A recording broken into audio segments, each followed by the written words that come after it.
John Busbee with a Culture Buzz, and you know that I love to share special people with special books to you and share them with you and really help you connect. This is how do I describe this book? It's a marvelous blend of memoir, inspiration, life resource book. It's so much more. It's a gateway book. I'm going to put it that way. That's the way to do it, John. Come on, way to go. Hollywood to the Himalayas, a journey of healing and transformation. And my guest is Sadhviji Saravati.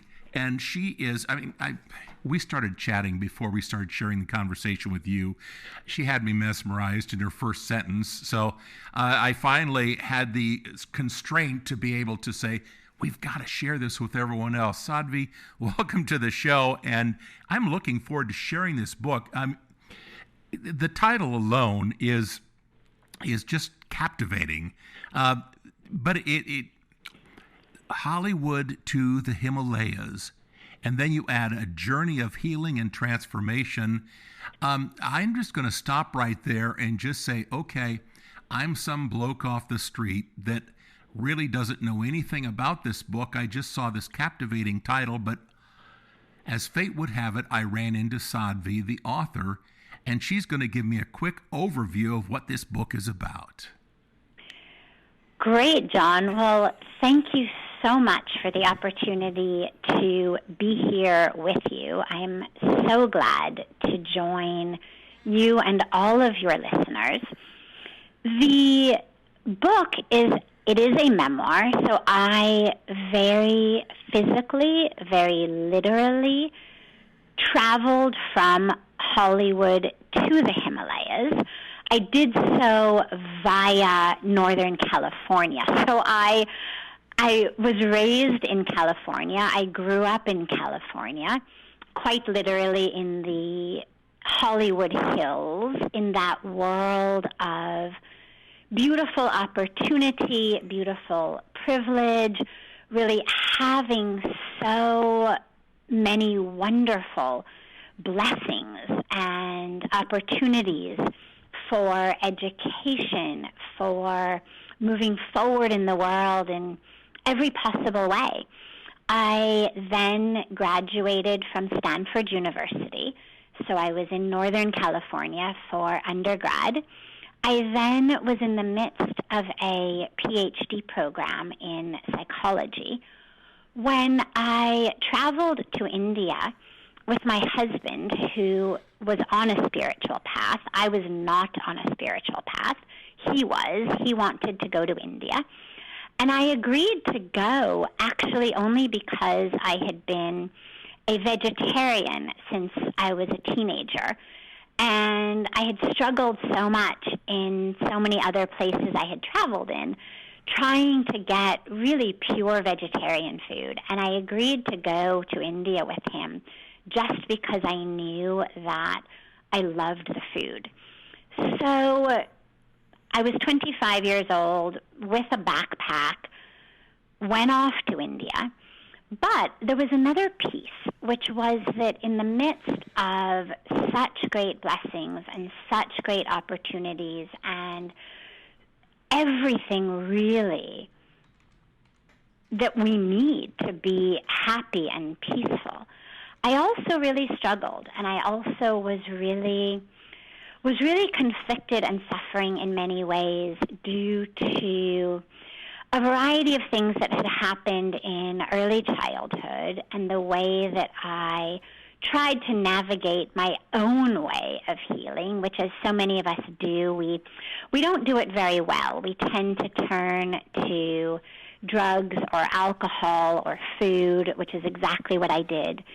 And it's a very well-intentioned but not skillful and not effective way at dealing with stress and challenge and conflict and uncertainty and inner feelings of not enoughness. And so when we traveled off to India, I was in this state of external success, external achievement, and yet internal turmoil. I had, from the outside looking in, everything perfect. And yet from the inside, I was really struggling. And we get to India, and I open a 500-page guidebook and say, Rishikesh. Just like that. It was 1996. There was no Google. You could ask where to go. So we opened this huge, thick guidebook sitting over a cup of coffee in Delhi and said, Rishikesh. And we get to Rishikesh, and I had an extraordinarily powerful experience of spiritual connection, of spiritual awakening, of spiritual understanding, spiritual experience there in this very holy land in the lap of the Himalayas. And it led me to healing and transformation. It led me to forgiveness. It led me to letting go. It led me to an understanding of myself that was not the drama and the identity and the history and the physical body and the thoughts and the emotions that I had always identified as.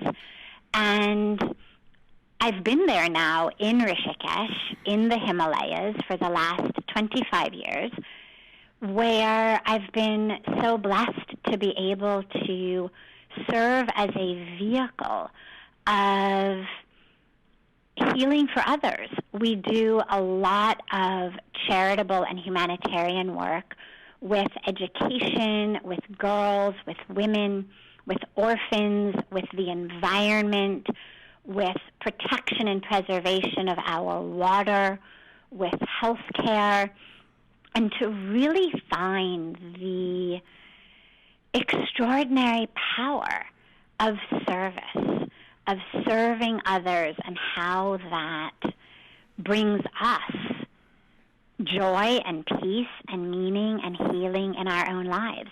Wow. So the book is a very adventurous, very funny in many ways, very fascinating actual memoir of me physically moving from Hollywood to the Himalayas. But it's also a metaphor for a shift in focus and a shift in thought from the way that typically we think of ourselves in the traditional Western world, which is as our bodies, as our careers, as our bank accounts, as our histories, as our relationships, and how stuck we get in anger and grudges and expectations and pain, and how with the wisdom of so many of the Eastern spiritual traditions, we really learn how to let go of the grudges, of the pain, of the negative patterns of thought, of the ways we're stuck, and actually find the freedom to really live our highest, deepest, fullest life. Wow. I mean, I could sit here for a long time, folks, like a student at a teacher's feet, but, I need to tell you how to get this book. Very simply, go to www.hollywoodtothehimalayas.com. That will connect you to the book, to Sadhviji Sarasvati, my guest today. Here's a little guy sitting in the middle of the country of the United States in Iowa. I do not envision myself making the pilgrimage to India, but what you have done for us is you have served as our pioneering force, as our guide, and you are opening up vistas for us so that we physically don't make that journey. We don't have to make that journey, but internally. I mean, that is where it all begins. That's where the strength all begins. You give us ways to pursue, better directions, better paths. And it's because of your examples, because of what you have experienced, how you have transformed, that this all happens. It in its simplest form, it's very commonsensical. I mean, why don't we do this? It absolutely it is. And you said something very important, which is that, I mean, you said a lot of important things, but one very specific point I want to mention, that you don't envision yourself making this physical journey. And that's really critical, because the core teaching in the book is you don't have to. My personal dharma, as we say in India, but you could think of it as a life path or a life purpose, was absolutely to have this experience in India, to be living and serving in India. But yours is very different. Your life purpose is to be exactly where you are, bringing inspiration to people exactly the way you're doing. And wherever all your listeners are, that which I have learned and experienced in the lap of the Himalayas, on the banks of the Ganga River, is something that you, wherever you are, can experience. It is the truth of who you are. And it doesn't actually require you to move your physical body. It doesn't require you to change any kind of religion or spiritual tradition or anything like that. It has nothing to do with a specific religion, a specific culture, a specific country, a specific language, or a specific square of land. It has to do with a shift simply in how you think about you and how you think about your life. So, for example, so many of us are mired in pain and grudges and anger. We carry them and they destroy our lives. But if you simply realize that we forgive, not because what someone did was okay, but we forgive because it is your birthright to be free.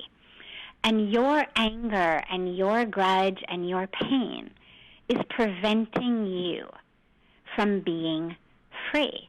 So forgiveness is not for another person. It does not absolve someone of what they've done.